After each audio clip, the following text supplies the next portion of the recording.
నమస్తే అండి. నేను మీ సుభాష్. ఫ్రెండ్స్, మనం ఈరోజు మెడనొప్పి గురించి తెలుసుకుందాం. మెడనొప్పి మన వైద్యం ద్వారా అంటే అక్యుప్రెషర్ అక్యుపంక్చర్ వైద్యం ద్వారా మనం ఏ విధంగా సమర్థవంతంగా తగ్గించుకోవచ్చు. ఇప్పుడు అందరూ టేబుల్ జాబ్ చేస్తూ ఉంటారు కాబట్టి చాలామందికి వెన్ను సమస్యలు, పోస్చర్ కరెక్షన్స్ దీనికి సంబంధించిన సమస్యలు చాలా ఎక్కువ అవుతున్నాయి. ఇప్పుడు దీంతో పాటు మనకిప్పుడు ఈ స్మార్ట్ ఫోన్స్ వచ్చినప్పటి నుంచి చూడండి, ఎవరైనా సరే మొబైల్ మీద ఎక్కువ ఆధారపడుతున్నారు. అది కాలక్షేపానికి అవ్వచ్చు, వాళ్ళ వృత్తిపరంగా అవ్వచ్చు.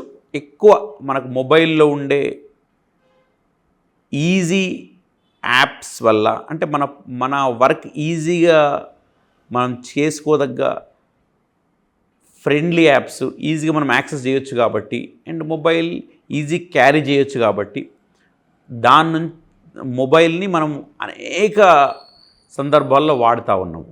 ఈరోజు మొబైల్కి మనకు ఒక అవినాభావ సంబంధం ఏర్పడ్డది, అవునన్నా కాదన్నా. సో దీన్ని వీలైనంత వరకు తక్కువ పరిమితిలో వాడే ప్రయత్నం చేయండి. దాని తర్వాత రెగ్యులర్గా నెక్ సంబంధించిన ఎక్సర్సైజ్ చేయండి. ఎందుకు అంటే నెక్ పెయిన్ ఎందుకు వస్తుంది? ఇక్కడ ఏదైతే ఈ మెడలో కండరాలు వీక్ అవ్వడం వల్ల అవ్వచ్చు, లేదు మనకిక్కడ గుజ్జు ఉంటుంది, దాన్ని డిస్క్ అంటాం, ఆ డిస్క్లో సమస్యలు అవ్వచ్చు, లేదు ఇక్కడ వెన్నులో ఎముకల్ని మనం వర్టిబ్రే అంటాం, ఈ వెన్ను ఎముకల్లో ఇబ్బంది వల్ల అవ్వచ్చు, లేదంటే ఇక్కడున్న కండరాల్లో బిగుస్తనం వల్ల. సో జనరల్గా ఈ సమస్యల వల్ల మన నెక్ పెయిన్ వస్తుంది.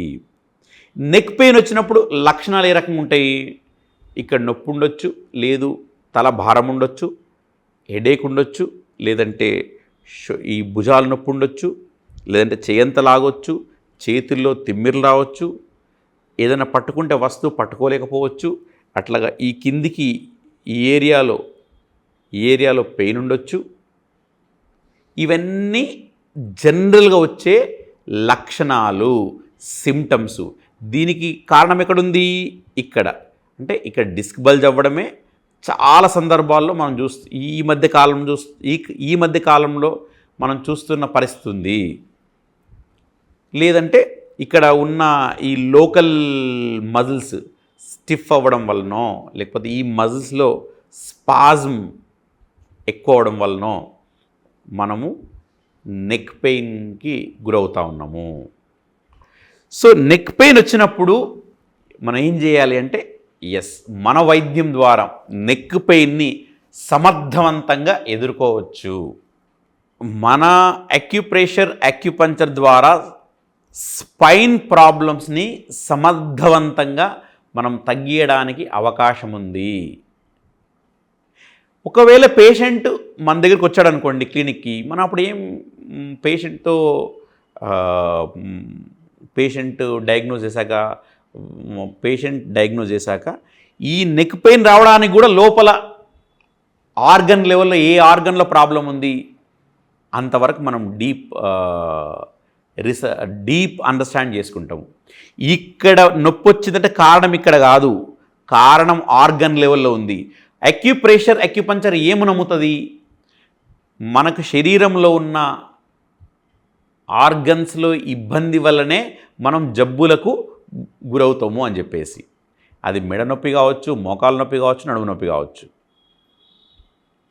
సో మనం ఆ ఇంటర్నల్ ఏ ఆర్గన్లో ప్రాబ్లం ఉంది, దాని తర్వాత నెక్ దగ్గర ఉన్న ఆ ఆర్గన్ ప్రాబ్లం వల్ల దాని ప్రభావము నెక్ దగ్గర వచ్చింది. ఆ నెక్ దగ్గర ఇబ్బంది వల్ల దాని లక్షణాలు అవి చేతుల్లో రావచ్చు, తల్లో రావచ్చు, భుజంకు రావచ్చు. ఇది మనం ఇంతకుముందు మాట్లాడుకున్నట్టుగా. సో పేషెంట్ మన దగ్గరికి వస్తే, మన క్లినిక్ వస్తే మనం ఏం చేస్తాము? వాళ్ళని డయాగ్నోజ్ చేసి వాళ్ళకు వచ్చిన కారణం దృష్టిలో పెట్టుకొని మనం ట్రీట్మెంట్ చేయడం జరుగుతుంది. క్లినిక్ వస్తే మనము ఏం థెరపీ ఇస్తాము? Acupuncture, chiropractic therapy, therapeutic massage, diet and special exercise. వీటన్నిటి ద్వారా నెక్ పెయిన్ని సమర్థవంతంగా మనం ఎదుర్కోవచ్చు. అట్లా చాలామందికి ఈవెన్ 90 ఏజ్లో కూడా 90 సంవత్సరాల పెద్ద ఆవిడకు కూడా మన వైద్యం ద్వారా నెక్ పెయిన్ తగ్గించుకున్న సందర్భాలు ఉన్నాయి. సో వెన్ను సమస్యలకు మన వైద్యంలో మంచి సక్సెస్ రేట్ ఉంది. ఫ్రెండ్స్, ఎవరికైనా సరే ప్రాబ్లం చిన్నగా ఉందనుకోండి, ఈ మధ్య స్టార్ట్ అయింది, సో వాళ్ళు మన దగ్గర రావాల్సిన పని లేదు. పని లేకుండా మన దగ్గరికి రావాల్సిన పని లేకుండా నేను మీకు ఒక బ్రహ్మాండమైన అక్యుప్రెషర్ పాయింట్ చూపిస్తాను. ఆ పాయింట్ కనుక మీరు రెగ్యులర్గా స్టిమ్యులేట్ చేసుకొని కొంచెం మీరు ఫోన్ వాడడం తగ్గించి కొంచెం ఇది తగ్గే వరకు మనము బరువులు ఎత్తడము తగ్గించి, మీరు పడుకునే పొజిషన్ కరెక్ట్గా ఉందా, మీరు పడుకునే పిల్లో కరెక్ట్గా ఉందా, ఇవన్నీ చెక్ చేసుకొని ఇప్పుడు నేను చెప్పబోయే పాయింట్ని మీరు జాగ్రత్తగా వాడుకోగలిగితే మీ మెడ నొప్పి నుంచి మీరు బయటపడతారు.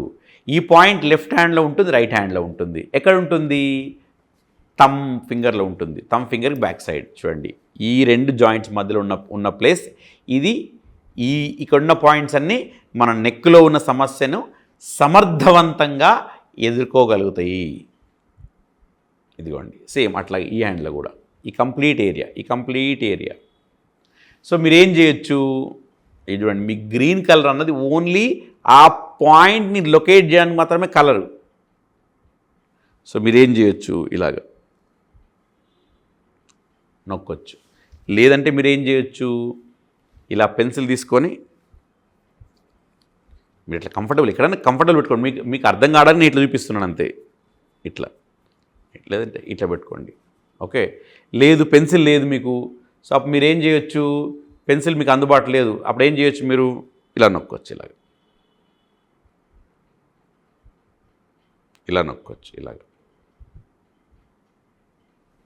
ఓకే, ఇలా నొక్కొచ్చు. ఎంతసేపు నొక్కాలి? Same 30 seconds 3 minutes. ఎన్నిసార్లు నొక్కాలి? రోజుకు 3 సార్లు నొక్కాలి. అట్లా ఎన్ని రోజులు చేయాలి? తగ్గేంత వరకు. సో కొద్దిగా ఎండకు కూర్చునే ప్రయత్నం చేయండి. ఎవ్రీడే ఖచ్చితంగా సన్లైట్ మీ పైన పడాలండి. సన్లైట్ పడడం చాలా ఉత్తమము. దాని తర్వాత బాడీలో వాతము చేసే ఆహార పదార్థాలను సేవించకండి. దాంతోపాటు పాల ఉత్పత్తులకు దూరంగా ఉండండి. మాంసము వాటికి దూరంగా ఉండే ప్రయత్నం చేయండి వీలైనంత వరకు. దీంతోపాటు రెగ్యులర్గా మీకు డయాబెటీస్ లేకపోతే నువ్వుల లడ్డూలు తినండి. డయాబెటీస్కి ఉంటే 1 స్పూన్ నువ్వుల్ని నానబెట్టుకోనో వేయించో నువ్వుల్ని తినే ప్రయత్నం చేయండి. దీని ద్వారా మీకు అధిక మోతాదులో కాల్షియం వస్తుంది. మీకు ఎండకుండమంలో విటమిన్ డి వస్తుంది. సో వీటన్నిటి వల్ల మీ ఎముకలు, మీ కండరాలు స్ట్రాంగ్ అవుతాయి, దృఢంగా అవుతాయి. సో ఇవన్నీ పాటించండి. వీటితో పాటు మన అక్యుప్రెషర్ పాయింట్ని రెగ్యులర్ చేసుకోండి. ఈ పాయింట్స్ని ఓకే, ఇవి లెఫ్ట్ హ్యాండ్లో ఉంటాయి, రైట్ హ్యాండ్లో ఉంటాయి. ఇవన్నీ చేసుకుంటూ మీరు ఈ పాయింట్స్ చేసుకోండి. కానీ ఓన్లీ నేను రోజు ఫోన్ చూస్తూనే ఉంటా, నేను ఈ పాయింట్ చేసుకుంటున్నాను, తగ్గాలంటే కొంచెం ఇబ్బంది అవ్వచ్చు. ఫ్రెండ్స్, ఇంకో మంచి వీడియోతోటి మళ్ళీ కలిసే ప్రయత్నం చేస్తాను. అందాక సెలవు మరి.